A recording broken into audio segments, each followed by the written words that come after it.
नमस्कार, ये आकाशवाणी शिमला है। अब आप राजकुमारी चंदेल से प्रादेशिक समाचार सुनिए। आज के मुख्य समाचार।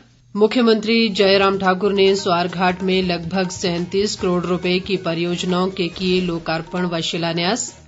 प्रदेश के 4 नगर निगम चुनावों में कुल 279 प्रत्याशी चुनाव मैदान में, 7 अप्रैल को होगा मतदान। प्रदेश में कोरोना संक्रमण के मामलों में बढ़ोतरी लगातार जारी। आज अभी तक कोरोना के 416 नए मामलों की पुष्टि। और प्रधानमंत्री नरेंद्र मोदी कल सुबह 11 बजे आकाशवाणी से मन की बात कार्यक्रम में लोगों से साझा करेंगे विचार।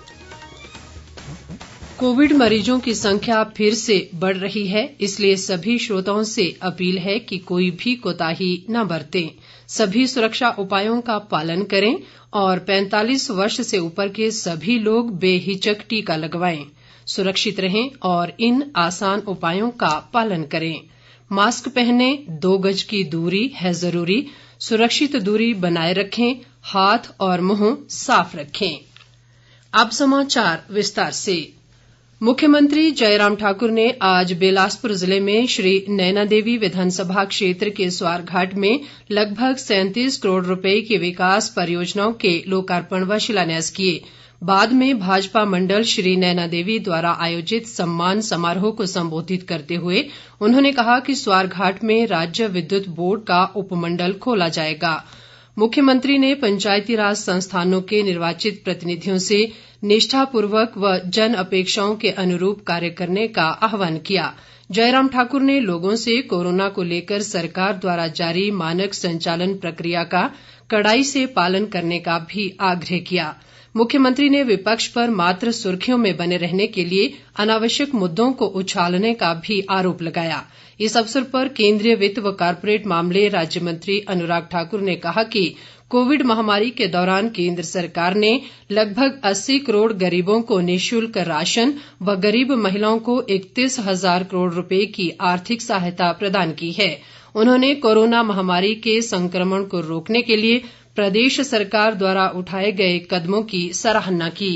राज्यपाल बंडारू दत्तात्रेय ने आज राजभवन से वर्चुअल माध्यम से शिमला जिले के राजकीय महाविद्यालय सीमा के स्काउट्स द्वारा विकसित की गई स्वर्णिम पुष्प वाटिका का शुभारंभ किया।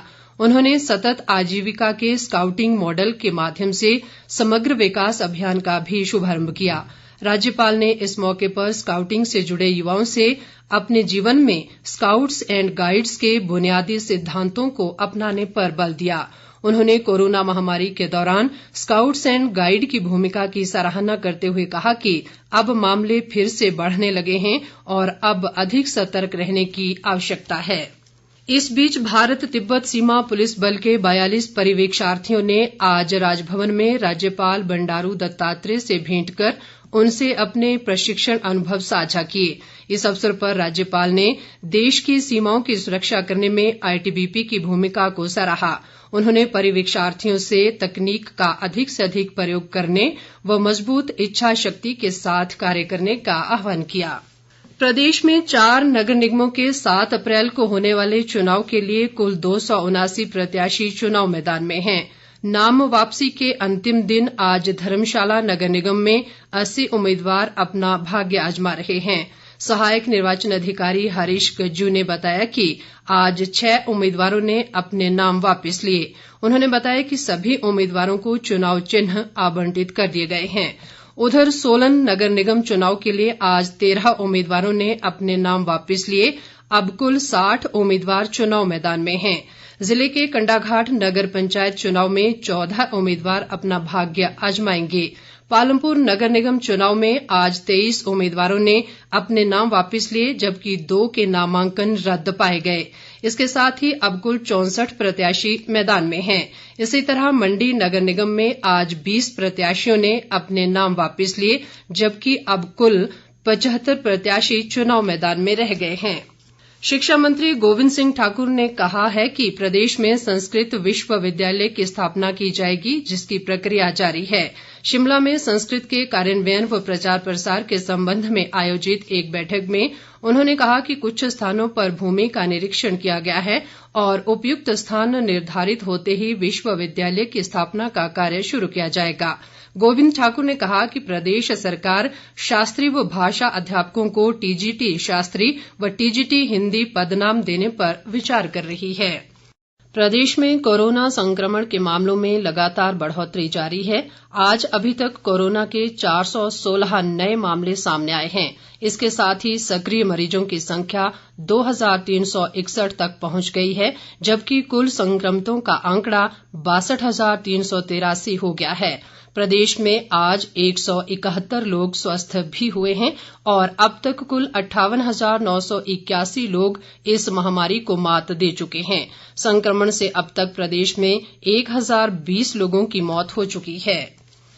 प्रधानमंत्री नरेंद्र मोदी कल सुबह 11 बजे आकाशवाणी से मन की बात कार्यक्रम में लोगों से अपने विचार साझा करेंगे। इस मासिक रेडियो कार्यक्रम की 75वीं कड़ी होगी। आकाशवाणी और दूरदर्शन के समूचे नेटवर्क पर इसका प्रसारण होगा। ये आकाशवाणी समाचार की वेबसाइट www.newsonair.com तथा news on AIR mobile app पर भी उपलब्ध रहेगा। आकाशवाणी, दूरदर्शन समाचार, प्रधानमंत्री कार्यालय तथा सूचना और प्रसारण मंत्रालय के यूट्यूब चैनलों पर भी इस कार्यक्रम का सीधा प्रसारण होगा। श्रीनगर के लाबेपोरा में आतंकी हमले में शहीद हुए कांगड़ा जिला के देहरू के जवान शहीद अशोक कुमार का आज पूरे राजकीय सम्मान के साथ अंतिम संस्कार किया गया।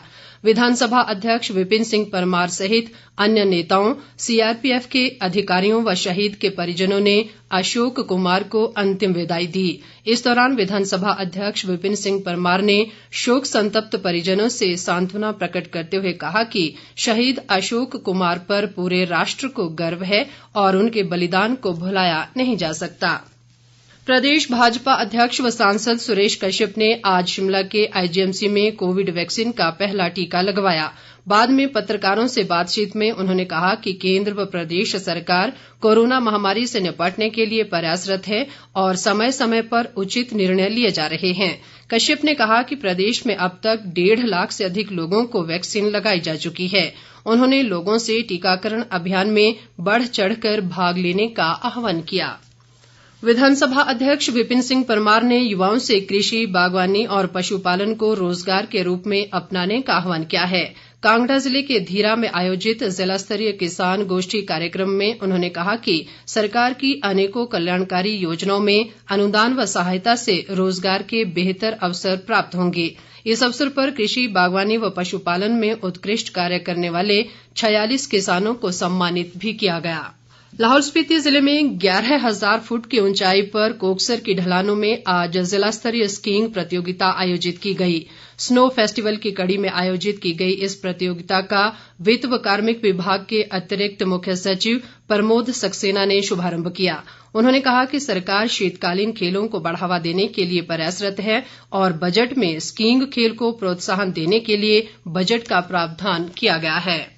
हमीरपुर जिला की उपायुक्त देवश्वेता बनिक ने अधिकारियों को कोरोना संबंधी नियमों की अनुपालना सुनिश्चित करने के निर्देश जारी किए हैं। हमीरपुर में आज एक बैठक में उन्होंने कहा कि सभी स्थानों, संस्थानों, व्यापारिक प्रतिष्ठानों व वाहनों में नो मास्क नो सर्विस का पोस्टर अवश्य होना चाहिए। उन्होंने कहा कि सभी एसडीएम सार्वजनिक समारोह संबंधी अनुमति प्रदान करने से पहले फील्ड रिपोर्ट अवश्य लें। अंत में मुख्य समाचार एक बार फिर। मुख्यमंत्री जयराम ठाकुर ने स्वारघाट में लगभग 37 करोड़ रुपए की परियोजनाओं के किए लोकार्पण व शिलान्यास। प्रदेश के 4 नगर निगम चुनाव में कुल 279 प्रत्याशी चुनाव मैदान में, 7 अप्रैल को होगा मतदान। प्रदेश में कोरोना संक्रमण के मामलों में बढ़ोतरी लगातार जारी। आज अभी तक कोरोना के 416 नए मामलों की पुष्टि। और प्रधानमंत्री नरेंद्र मोदी कल सुबह 11 बजे आकाशवाणी से मन की बात कार्यक्रम में लोगों से साझा करेंगे विचार। इसके साथ ही ये समाचार बुलेटिन समाप्त हुआ। नमस्कार।